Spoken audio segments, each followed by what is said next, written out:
Namanda, Namanda, Namanda, Namanda, Namanda, Namanda, Namanda, Namanda, Namanda.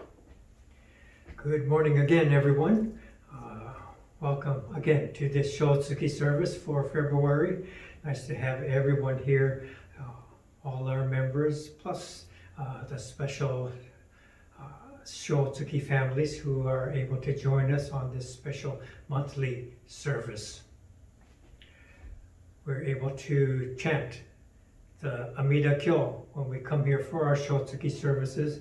And even when I was a young student, I always enjoyed chanting the Amida Kyo, special, different type of chant. So I appreciated this. You know, usually most of our chants, we're chanting 4 or 5 syllables, and then we each take a breath at the same time. And so this is kind of a rhythm of these other chants that we do regularly, but the Amida Kyo is different. So as we're chanting, there's no break where we all breathe together. So I might breathe at the end of 5 syllables, someone else might breathe at the end of 7 syllables, and so there's a continuous voice that's coming out, and each person is kind of breathing at a different time, and so this provides a different kind of sound to the chant of the Amida Kyo, and I thought it was kind of carries you as you continue this chant.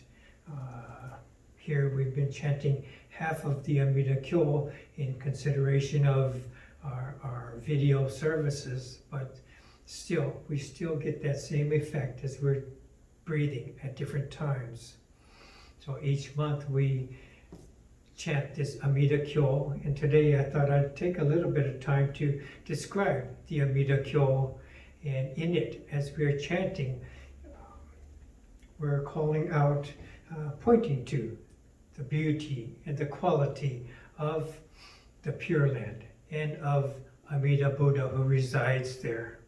And then we're pointing out the Nembutsu, Namo Amida Butsu, as the way for us to be able to reach the Pure Land.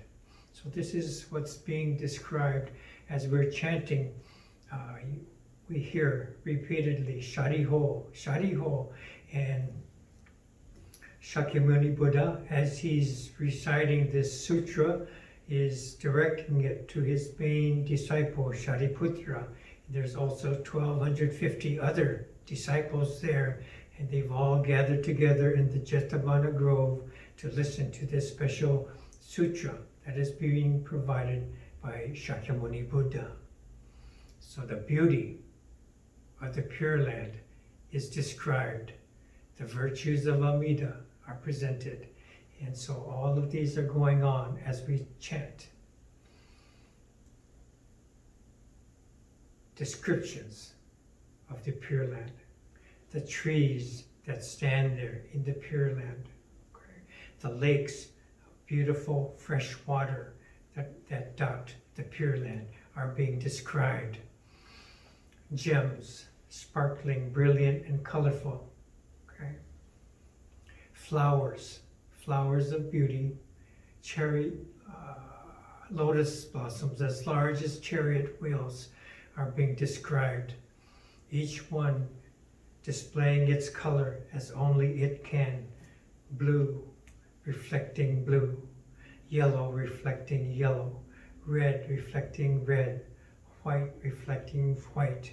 So each one is displaying its own color.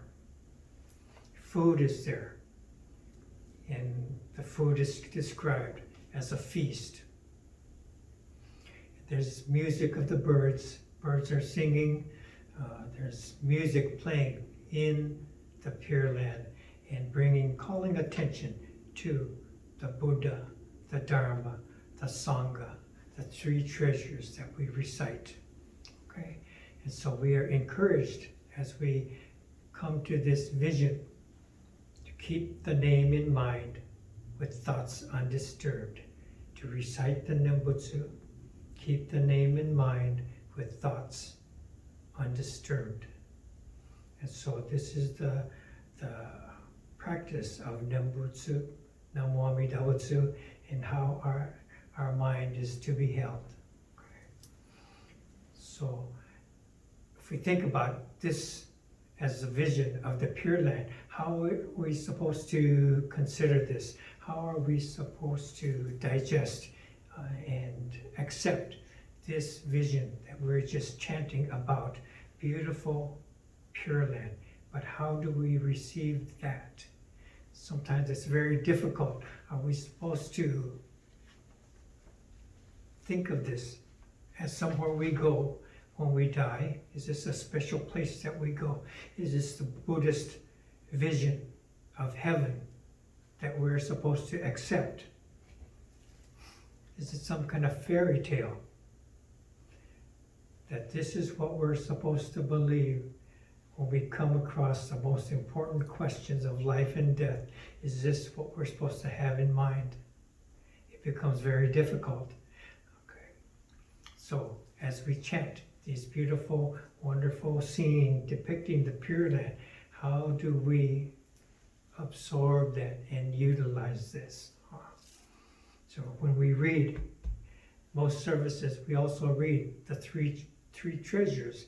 And in the three treasures, one of the lines, to free ourselves from the bondage of selfishness, okay, to move beyond our ego-centered world and our ego-centered perspective.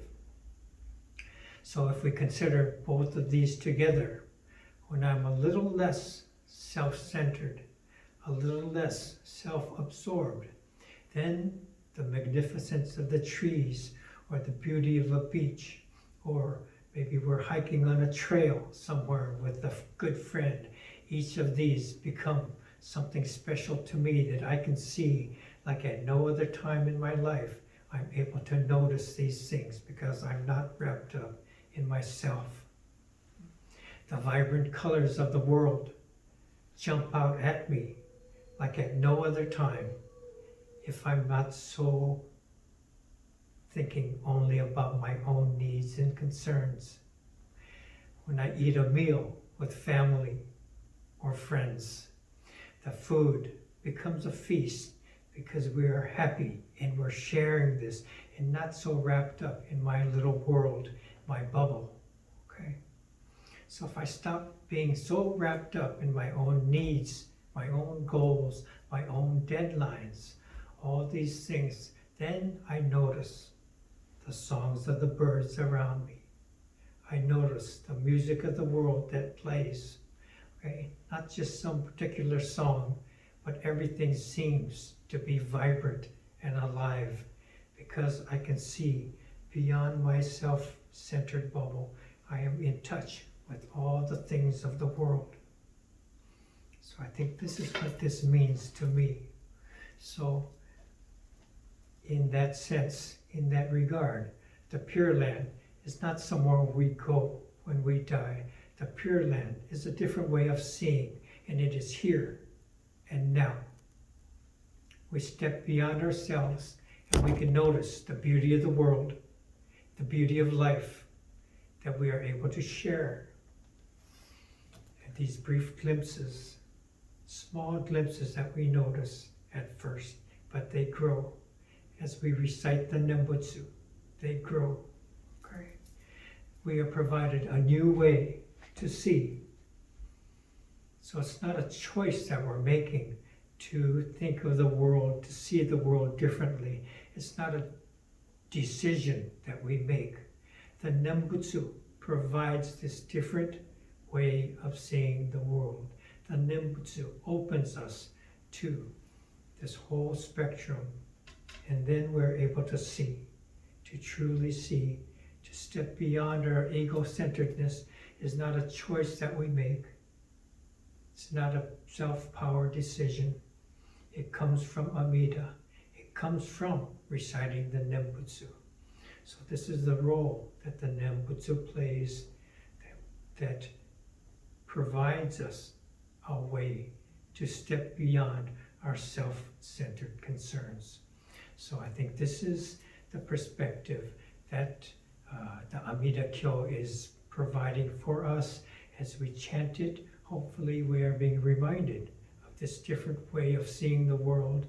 Hopefully we're being reminded that the Nembutsu is essential, key to this new vision of interacting with the world, where this becomes the Pure Land, not some hopeful place for later on, but how we see everything now. So thank you again for being here for this Shotsuki service. So happy that you're able to be here and allow me to share this brief message with you. So please come up here and at your homes, however you have set up to do, to Oshoko, either burning of incense or offering of flower petals, rock pebbles, marbles, whatever you have, okay? So please join me again in Gasho, and we'll close this service. Namo Amida Butsu, Namo Amida Butsu, Namo Amida Butsu, Namanda, Namanda, Namanda, Namanda, Namanda. Thank you again for being here. Thank you.